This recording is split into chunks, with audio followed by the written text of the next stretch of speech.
Hello students, बच्चों आज mango जो हमारी क्रॉप चल रही थी उसमें जो हमारा सेकंड पार्ट है आज हम डिस्कस करेंगे।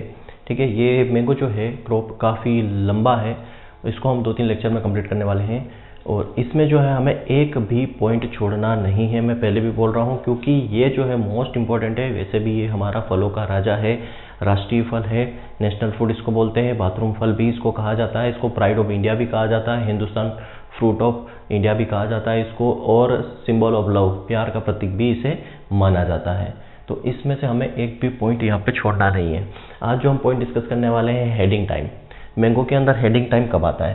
देखो, सबसे पहले समझिए कि हेडिंग टाइम होता क्या है। ठीक है, एक मिनट, सबसे पहले समझते हैं हमें हेडिंग टाइम होता क्या है।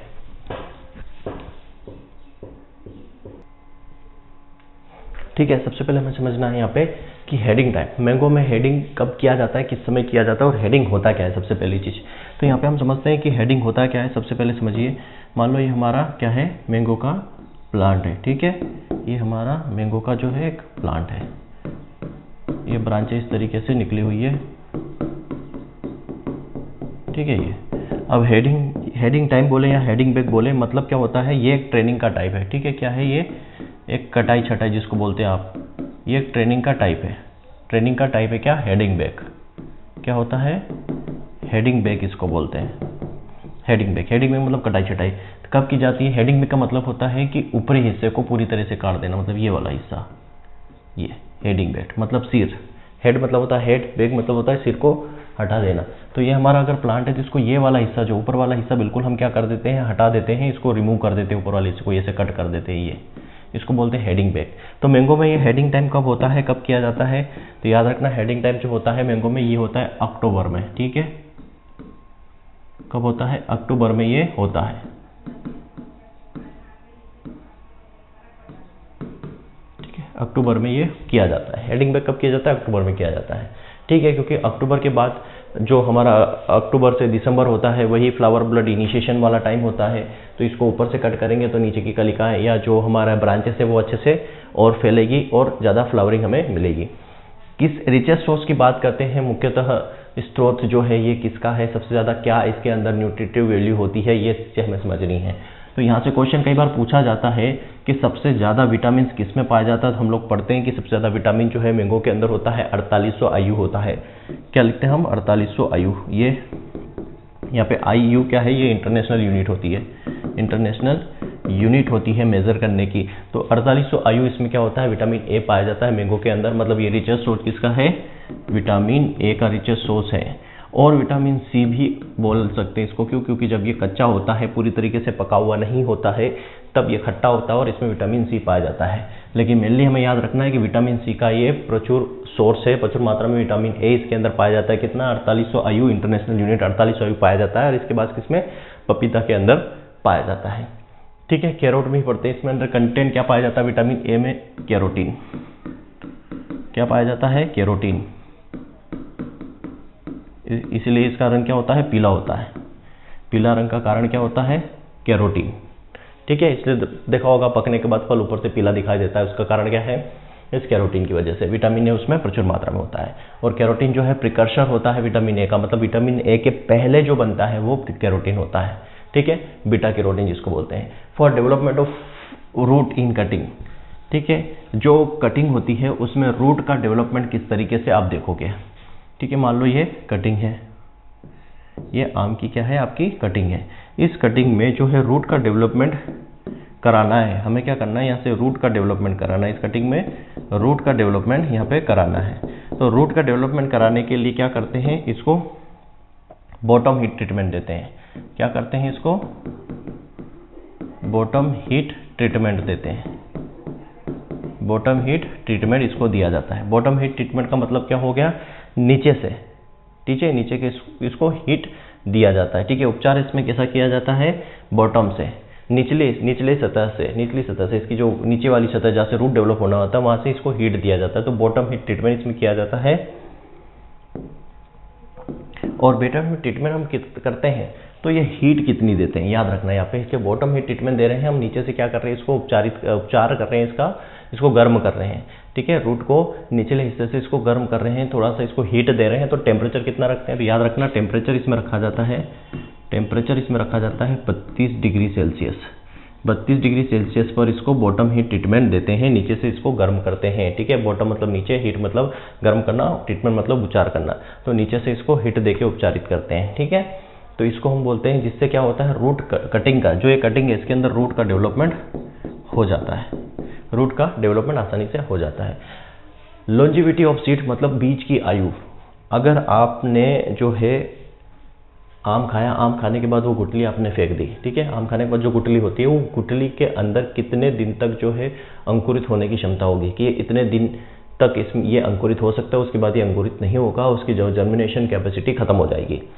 तो जो सीड है मैंगो का, उसमें 30 डेज क्या होता है, 30 दिन की क्या होती है, लॉन्जिविटी होती है। मतलब 30 दिन तक वो आसानी से जर्मिनेट हो जाएगा। मतलब उस बीज की जो लाइफ होती है 30 दिन की होती है, या फिर पूछ लिया जाता है कितने वीक, तो 4 वीक की होती है, 4 सप्ताह की इसकी क्या होती है, लॉन्जिविटी होती है। नेशनल रिसर्च सेंटर की बात करते हैं। नेशनल रिसर्च सेंटर, एनआरसी मतलब राष्ट्रीय अनुसंधान संस्थान, राष्ट्रीय अनुसंधान संस्थान। राष्ट्रीय अनुसंधान संस्थान किसका, मैंगो का। कहाँ पर है, तो याद रखना ये लखनऊ में है। कहाँ पर है, लखनऊ।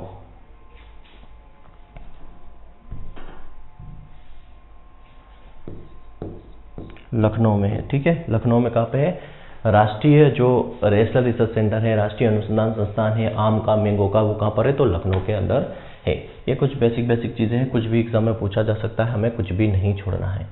अब टाइप ऑफ मैंगो वैरायटी की बात करते हैं। ठीक है, टाइप ऑफ मैंगो वैरायटी की बात करते हैं तो 2 तरीके की आपको देखने को मिलेगी टाइप ऑफ मैंगो वैरायटी। 2 तरीके की कैसे, क्योंकि 2 तरीके की होती है।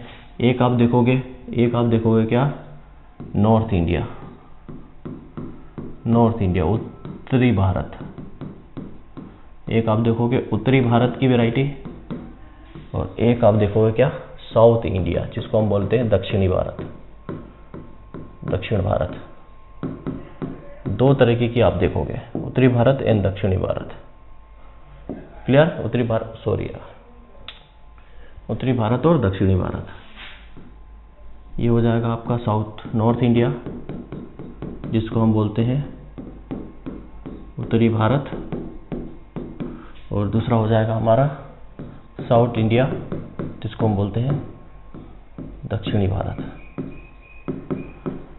ठीक है, 2 तरीके की वैरायटीज़ यहाँ पे देखने को मिलेगी। नॉर्थ इंडिया में, उत्तर भारत में अलग वैरायटीज़ है, और साउथ इंडिया में जो दक्षिण भारत है उसमें अलग वैरायटी है। अंतर क्या है, यही तो सबसे बड़ी चीज़ यहाँ पे आपको देखने को मिलेगी। देखो, नॉर्थ इंडिया की जो वैरायटीज़ होती है, उत्तर भारत की जो वैरायटीज़ होती है, ये इसमें क्या होता है, ये मोनो एम्ब्रियोनिक होती है। याद रखना, मोनो एम्ब्रियोनिक मतलब एकल भ्रूणीय। मोनोब्रिड एकल भ्रूणी मतलब एक अगर मैंगो है, एक फ्रूट है, तो उसके अंदर एक ही क्या पाया जाएगा, भ्रूण पाया जाएगा, एक ही एम्ब्रियो उसके अंदर पाया जाता है, उसको बोलते हैं मोनो एम्ब्रियोनिक। जबकि जो साउथ इंडिया वाली, दक्षिण भारत की वैरायटी होती है, ये पॉली एम्ब्रियोनिक होती है। पॉली एम्ब्रियोनिक मतलब बहुभ्रूणिता इसमें पाई जाती है। ठीक है, इसमें बहुभ्रूणिता पाई जाती है, मतलब एक ही मैंगो जो है उसके अंदर कई सारे भ्रूण होते हैं, कई सारे एम्ब्रियो होते हैं। ठीक है, एक ही फ्रूट के अंदर कई सारे एम्ब्रियो आपको मिल जाएंगे, तो उसको पॉलीएम्ब्रियोनिक बोलते हैं। और एकल भ्रूण है, मतलब एक ही भ्रूण है, तो उसको हम बोलेंगे मोनोएम्ब्रियोनिक। तो जो नॉर्थ इंडिया की है वो मोनोएम्ब्रियोनिक होती है, साउथ इंडिया की प्लूरोएम्ब्रियोनिक होती है। पहली चीज, नॉर्थ इंडिया की जो वेराइटीज होती हैं ये क्या होती हैं, अल्टरनेट बेयरिंग। इसमें क्या होता है, अल्टरनेट बेयरिंग होती है। अल्टरनेट बेयरिंग मतलब इसमें एकांतर फलन होता है, एकांतर फलन, इनमें एकांतर फलन पाया जाता है। मतलब वही ऑन ईयर ऑफ ईयर, एक साल फल देते हैं, एक साल फल नहीं देते हैं। जबकि साउथ वाली जो होती हैं इनमें क्या पाया जाता है, इनमें ये रेगुलर बेयरिंग होती है,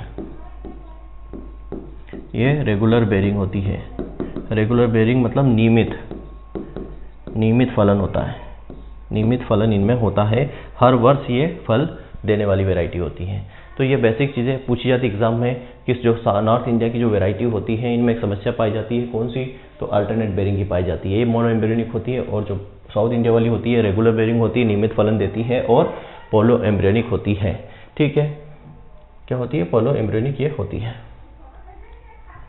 यहाँ पे बात करते हैं अब इसमें वैरायटी कौन कौन सी आती है। यहाँ पे अब देखो, यहाँ पे क्या होता है, जो नॉर्थ इंडिया वाली होती है इनमें वेजिटेटिव प्रोपोगेशन होता है।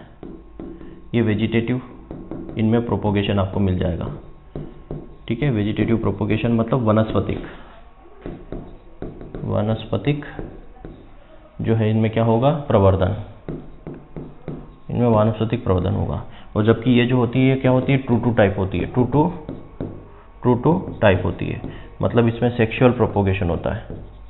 क्या होता है, सेक्सुअल प्रोपोगेशन मतलब लैंगिक प्रजनन इनमें होता है, ठीक है। अब वेराइटीज की बात कर लेते हैं कौन कौन सी है। तो यहाँ पर जैसे हमारी आ जाएगी लंगड़ा, ठीक है, लंगड़ा, चौसा, ठीक है, लंगड़ा है, चौसा है, दशहरी है। ये जो है क्या है, एकांतर फलन वाली है, नॉर्थ इंडिया की वैरायटी है। जबकि यहाँ पे हम बात करेंगे, थोड़ा सा हटा देता हूँ, यहाँ पे रेगुलर बेरिंग में बात करेंगे तो यहाँ पे कितनी आ जाएगी, जितनी भी जिसमें भी अर्का लगा हो, जिस भी वैरायटी में अर्का लगा हो सारी की सारी क्या है, रेगुलर है और ऑलमोस्ट जो है साउथ इंडिया की है। दूसरी यहाँ पे आप बात करो, क्या आ जाएगा आपकी, बेगनापल्ली,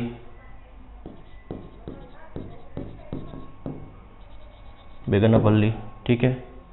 और क्या आ जाएगी आपकी, इधर केसर भी है गुजरात की, ठीक है, इसमें केसर भी है।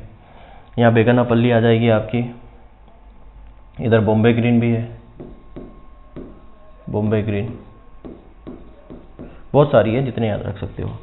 फिर आपकी जिसमें भी अल्फांजो लगा हो वो नियमित वाली है, जिसमें भी क्या हो, अल्फांजो लगा हो, जिस भी वैरायटी में, मतलब जिसका भी क्रॉस, जैसे मान लो रत्ना की बोलते हैं तो वो नीलम प्लस अल्फांजो से मिलकर बनी है, नीलम प्लस अल्फांजो से। तो जिसमें भी अल्फांजो लगा हो वो क्या हो जाती है, रेगुलर बेरिंग हो जाती है, वो क्या हो जाती है, रेगुलर बेरिंग हो जाती है, ठीक है। जैसे मल्लिका हो गई, ये साउथ इंडिया की वैरायटीज़ है। और इनमें जो होता है, जैसे इनमें क्या होता है, पॉलीएम्ब्रियोनिक होता है और इनमें रेगुलर बेरिंग होती है, लगातार ये फल देने वाली होती है। क्लियर है, ऐसी चीज़ें हम सारी छोटी छोटी चीज़ें हमें यहाँ पर याद रखना है, ठीक है। साई सुगंधा जो है ये भी आम्रपाली है, सह सिंधु है, हम इन सब के बारे में एक एक करके डिस्कस करेंगे। तो ये टाइप ऑफ वेराइटीज हमने समझा, नॉर्थ इंडिया वाली, साउथ इंडिया वाली। क्लियर, चलो अब आगे बढ़ते हैं। इसमें क्या है, मैंगो वेराइटीज़, कौन कौन सी वेराइटीज़ है इनके बारे में आप डिस्कस करेंगे थोड़ा सा। यहाँ पे देखो, सबसे पहले बात करते हैं यहाँ पे वेराइटीज़ की। जो मोस्ट इंपॉर्टेंट है वो है अल्फांजो, ठीक है।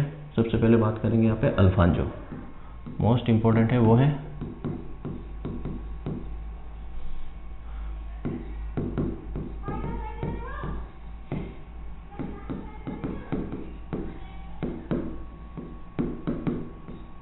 क्या है, अल्फांजो है, मोस्ट इंपॉर्टेंट वैरायटी है अल्फांजो, ठीक है। अल्फांजो के बारे में हमें डिस्कस करना है। मोस्ट इंपॉर्टेंट क्या है यहाँ पे, अल्फांजो। तो अल्फांजो वैरायटी है, इसकी जो मोस्ट इंपॉर्टेंट कैरेक्टर है वो क्या है, ठीक है। अल्फांजो के जो मोस्ट इंपॉर्टेंट कैरेक्टर है वो हमें डिस्कस करना है यहाँ पे। अल्फांजो के जो मोस्ट इंपॉर्टेंट कैरेक्टर है वो क्या है, स्पेलिंग गलत लिखी क्या, एक मिनट, अल्फांजो, ठीक है, अल्फांजो अब सही है। तो अल्फांजो के मोस्ट इंपॉर्टेंट कैरेक्टर क्या है, यहाँ से क्वेश्चन एग्जाम में पूछा जाता है क्या।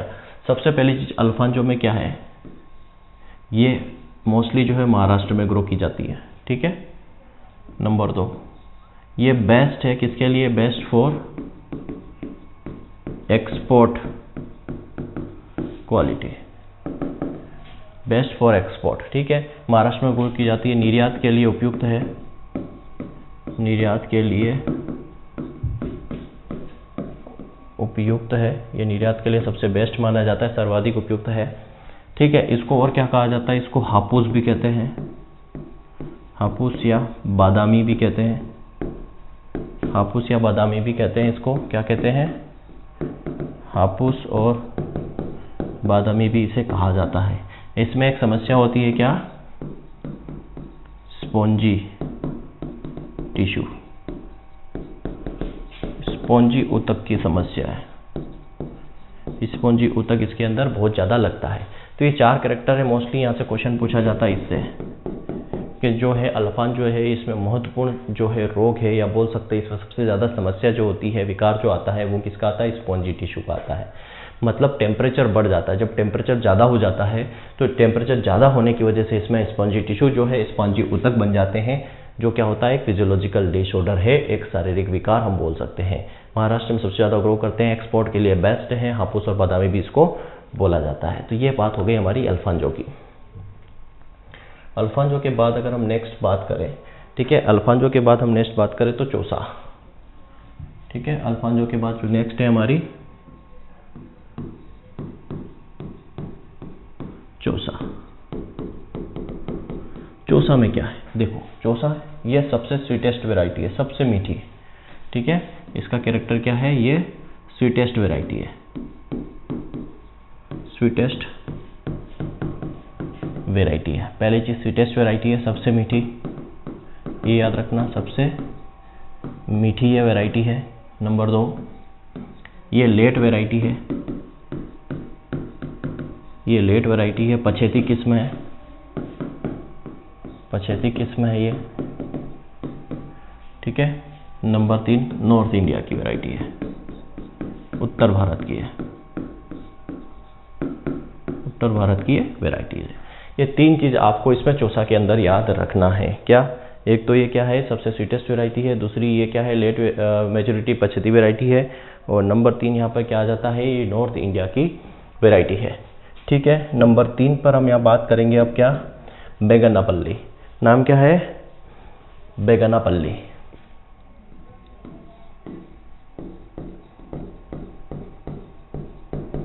बेगनापल्ली, बेगनापल्ली जो है इसके क्या कैरेक्टर है, तो यहाँ पे याद रखना है ये मोस्ट कॉमन है, most commonly grown in Andhra Pradesh. याद रखना ये mostly grown in Andhra Pradesh, ये सबसे ज़्यादा आंध्र प्रदेश और तमिलनाडु के अंदर ग्रो की जाती है, इसमें भी मोस्टली आंध्र प्रदेश। तो बेगनापल्ली जो है मोस्टली जो है आंध्र प्रदेश के अंदर ग्रो की जाती है, मतलब ये जो क्या है साउथ इंडियन वैरायटी है, उत्तर दक्षिण भारत में ग्रो की जाने वाली वैरायटी है। इसमें इतना ही आपको याद रखना है, चीज़ें समझ में आ गई। चोसा स्वीटेस्ट है, पछेती किस्म है, उत्तर भारत में ग्रो जाती है। बेगनापल्ली जो है ये आंध्र प्रदेश और तमिलनाडु में मोस्टली ग्रो की जाती है और साउथ इंडिया की वैरायटी है। अब यहीं से समझ में आ गया आंध्र प्रदेश मतलब साउथ की होगी, क्लियर है। तो यहाँ पे अगर हम अब नेक्स्ट वेराइटी की बात करें तो नेक्स्ट आ जाएगा हमारा क्या, बॉम्बे ग्रीन। नंबर 4 पे हम बात करेंगे कौन सी है नेक्स्ट वेराइटी, बॉम्बे ग्रीन।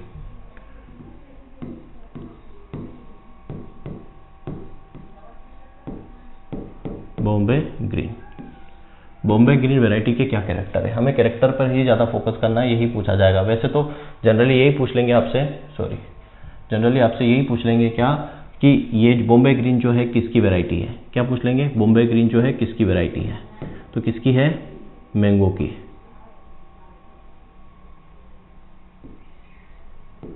किसकी वैरायटी है, तो मैंगो की वैरायटी है। बॉम्बे ग्रीन किसकी वैरायटी है, तो मैंगो की वैरायटी, ये पूछ लेंगे। लेकिन कई बार पूछ लेते हैं इनके स्पेसिफिक कैरेक्टर। तो देखो स्पेसिफिक कैरेक्टर की बात करें तो बॉम्बे ग्रीन में स्पेसिफिक कैरेक्टर क्या होता है, इसमें ये हाईएस्ट माल फॉर्मेशन,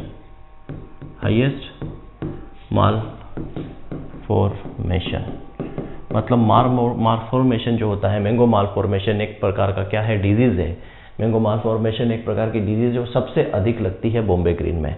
हाईएस्ट मैंगो माल फॉर्मेशन जो होता है किसके अंदर लगता है, इसके अंदर ही लगता है। किसके अंदर, हाईएस्ट माल फॉर्मेशन मतलब सर्वाधिक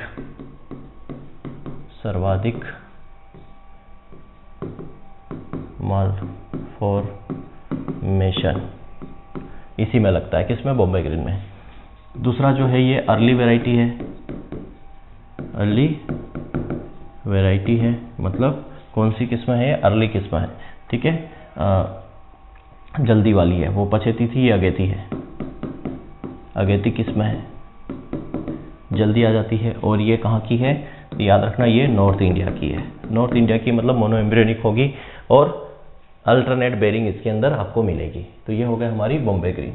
बॉम्बे ग्रीन के बाद हम बात करते हैं नेक्स्ट जो है हमारी कौन सी है, 5th नंबर पर, वो है केसर। केसर वैरायटी, केसर मोस्ट इंपॉर्टेंट है, एग्जाम में पूछा जा सकता है। क्यों मोस्ट इंपॉर्टेंट है, क्योंकि ये प्रोसेसिंग पर्पज के लिए बेस्ट है।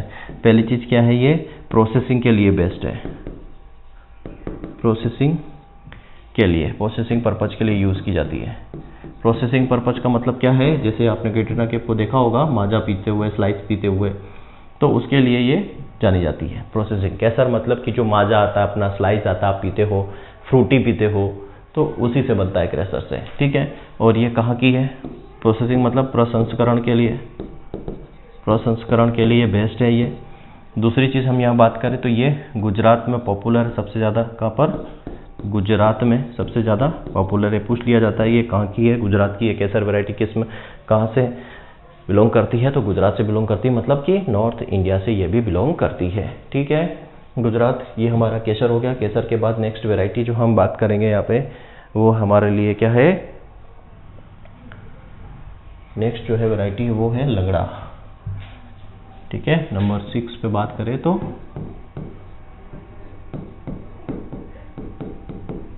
लंगड़ा, ठीक है। लंगड़ा वैरायटी की क्या कैरेक्टर्स हैं, तो लंगड़ा वैरायटी के कैरेक्टर्स कुछ नहीं है, ये भी लेट वैरायटी है, ठीक है, ये है लेट वैरायटी है। दूसरा ये भी नॉर्थ इंडिया की है, और तीसरा इसमें भी क्या है, अल्टरनेट बेरिंग पाई जाती है, अल्टरनेट बेरिंग इसमें पाई जाती है। एकांतर फलन, एकांतर फलन इसमें पाया जाता है। इतनी चीज़ याद रखना। लेट मतलब पछती किस्म है, नॉर्थ इंडिया में ग्रो की जाती है, और अल्टरनेट बेरिंग एकांतर फलन, इसमें तो ये सारी चीज़ें वैसे भी आते हैं।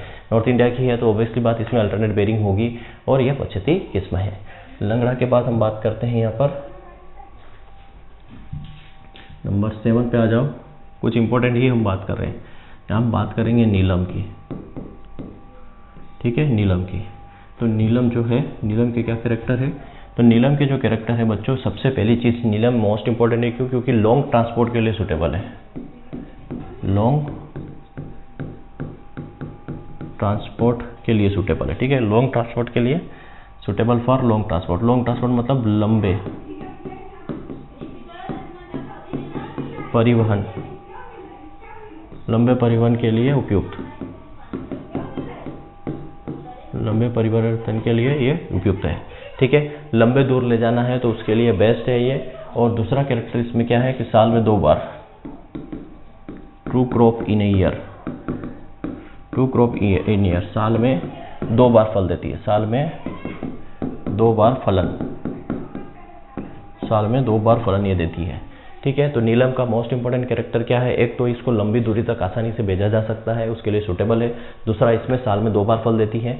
तो ऐसा कौन सा राज्य है जहां पर साल में 2 बार फसल ली जाती है मैंगो की, यह क्वेश्चन पूछा जाएगा कि कौन सा स्टेट है जहां पर मैंगो की साल में 2 बार फसल ली जाती है, तो वो है हमारा तमिलनाडु, ठीक है। 2 क्रॉप्स इन ए ईयर, तो याद रखना तमिलनाडु में साल में 2 बार, उसमें भी कन्याकुमारी डिस्ट्रिक्ट और जो मदुरई डिस्ट्रिक्ट है तमिलनाडु के अंदर, कन्याकुमारी और मदुरई डिस्ट्रिक्ट है, वहां पर साल में 2 बार क्रॉप ली जाती है, ये याद रखना। नीलम के बाद हम बात करेंगे यहाँ पे निरंजन, निरंजन बोलो, और एक और है मधुलिका, निरंजन और मधुलिका, ये 2 वैरायटी है, ये मोस्ट इंपॉर्टेंट है, इनको भी याद, जितने भी हम पढ़ मोस्ट इंपॉर्टेंट ही है। पहली चीज नीरज और मधुलिका जो है ऑफ सीजन वैरायटी है, क्या है ये, ऑफ सीजन, बेमौसमी, क्या है ये,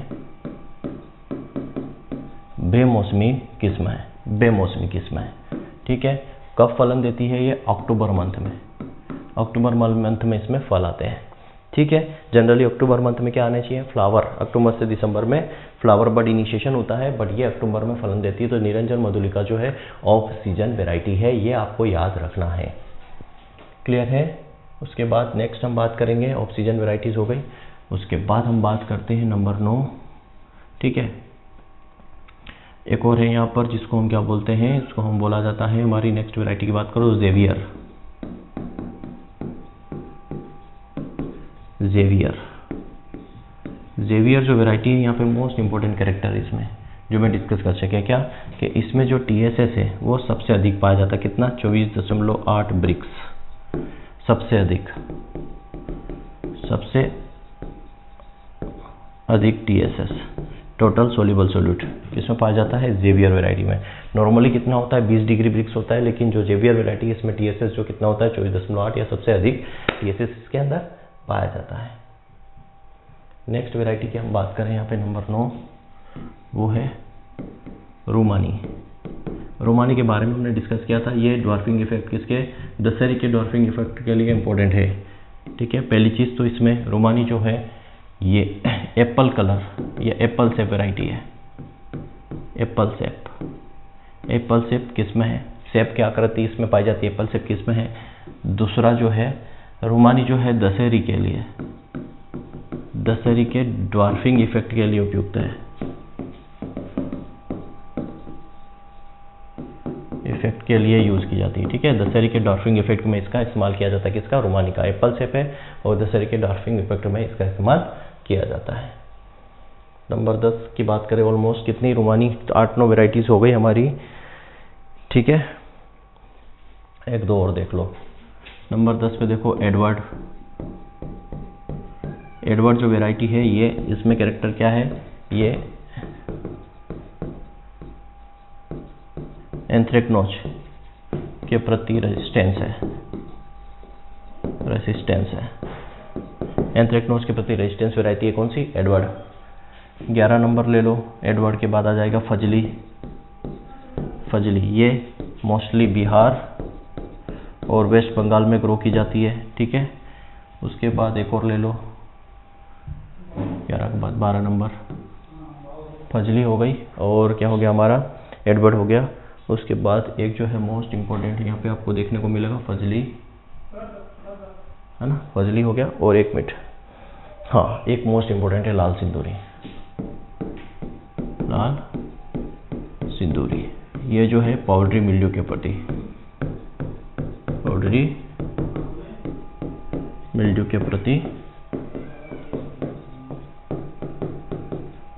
रेजिस्टेंस है। ये मोस्ट इम्पोर्टेंट जो है 12-13। और आप देख सकते हो क्या इसमें कलमी होता है, कलमी हो, जहांगीर है, बजरंग है, कई सारी वैरायटी है, सिरोली है। ठीक है, कई सारी वैरायटीज़ है, पर जो मोस्ट इंपॉर्टेंट है जिनमें कुछ स्पेसिफिक कैरेक्टर है वो सारे हमने यहाँ पे डिस्कस किए। अब यहाँ पे कुछ बात करेंगे हम किसकी, हाइब्रिड वैरायटी की। हाँ ठीक है, वही है। अभी हम यहाँ बात करेंगे हाइब्रिड वैरायटी की, जो मोस्ट इंपॉर्टेंट है, जैसे क्वेश्चन पूछे जाते हैं। सबसे पहले बात करेंगे किसकी हम,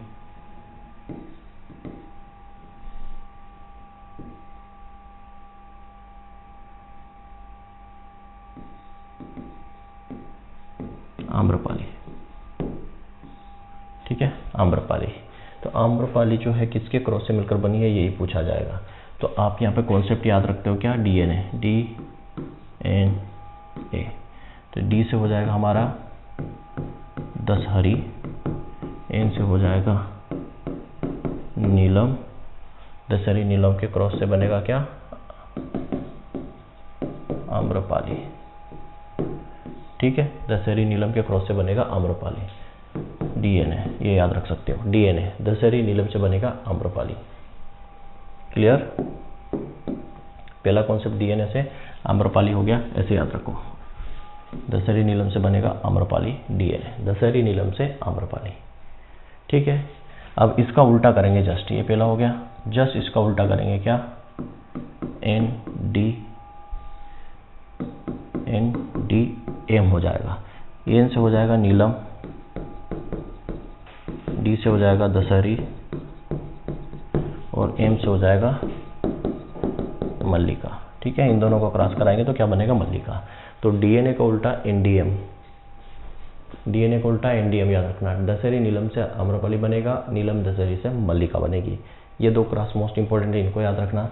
ठीक है, चलो नेक्स्ट नंबर 3 पे बात करते हैं।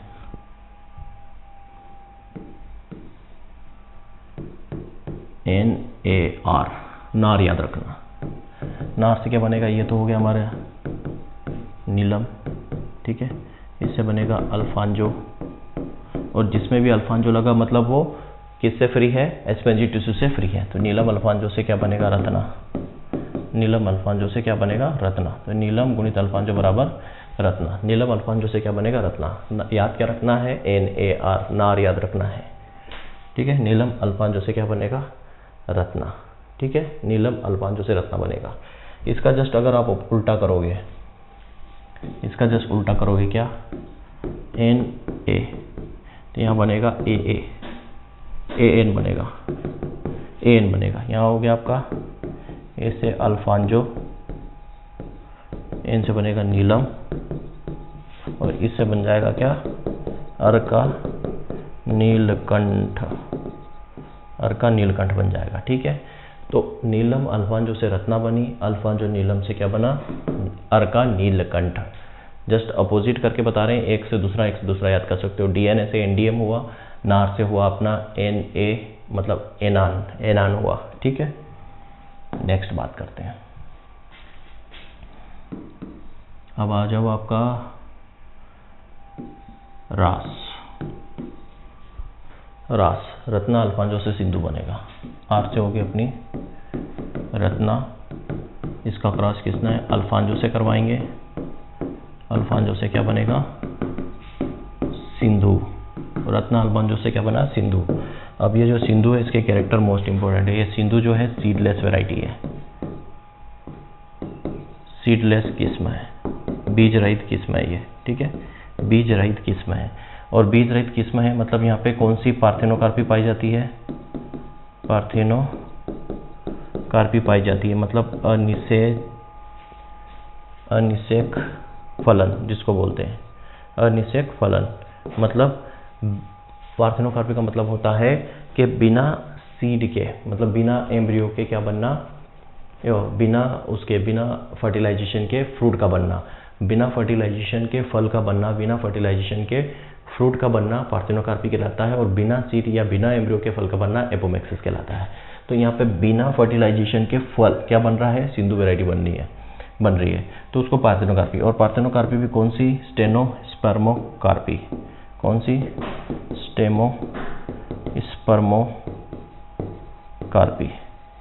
स्टेमोस्पर्मोकार्पी। और ये कहाँ पर, दापोली महाराष्ट्र में डेवलप की गई है स्टेनोस्पर्मोकार्पी। ये पूछा जाता है कि सिंधु जो वैरायटी वो सीडलेस है, उसमें कौन सी पार्थेनोकार्पी पाई जाती है, तो स्टेनोस्पर्मोकार्पी पार्थेनोकार्पी इसके अंदर पाई जाती है, और दापोली महाराष्ट्र में इसको डेवलप किया गया था। ठीक है, ये आपकी हो गई, ये हमारी लगभग 5 हो गई। 5 के बाद छठी हम बात करते हैं यहाँ पे टिकेएस। ठीक है, टिकेएस का मतलब हो जाएगा T × K = S। तो T का मतलब यहाँ तोतापरी इंटू केसर बराबर हो जाएगा साई सुगंधा। ठीक है, तोतापरी, केसर, साई सुगंधा, टिकेएस। क्लियर है। लगभग 6 हमने यहाँ पर हाइब्रिड वेराइटीज को देखा। कितनी, 6 वेराइटीज को हमने यहाँ पर देखा। ABAP। नेक्स्ट हम बात करेंगे 7 यहाँ पर ABAP। ठीक है, ए से यहाँ पे बनेगा आपका अल्फांजो गुणित, बी से बेगनापल्ली, इन दोनों के क्रॉस से बनेगा क्या, अर्का पुनीत। इन दोनों के क्रॉस से क्या बनेगा, अर्का पुनीत। तो ABAP मतलब ए से अल्फांसो, बी से बेगनापल्ली और AP से अर्का पुनीत। इसका जस्ट उल्टा कर देते हैं 8 नंबर पर। इसका जस्ट उल्टा मतलब BAAA, BA का क्रॉस मतलब वही बेगनापल्ली का क्रॉस कराएंगे किससे, अल्फांजो से, तो क्या बनेगा हमें, अर्का अरुणा मिलेगा। ठीक है, तो ये कुछ ऐसे हैं जस्ट अपोजिट वाले। 2 हमने पढ़ा, बस टिकेएस अलग से पढ़ा है, बाकी सब क्या है, उल्टा है। DNA का NDM पढ़ा हमने, फिर NA का हमने पढ़ा AN, नीलम अल्फांजो नीलम पढ़ा। फिर हमने पढ़ा AB का BA, अल्फांजो बेगनापल्ली का AP होता है ABAP, और BAAA, BAAA याद रख सकते हो, BAAA बेगनापल्ली अल्फांजो का अर्का अरुणा। तो ये कुछ मोस्ट इंपॉर्टेंट जो है क्रॉस थे हाइब्रिड के, जो हमें याद रखना थे। ठीक है, तो ये हमारा क्या होगा, यहाँ पे हाइब्रिड किस्म भी हमने यहाँ पे डिस्कस कर ली।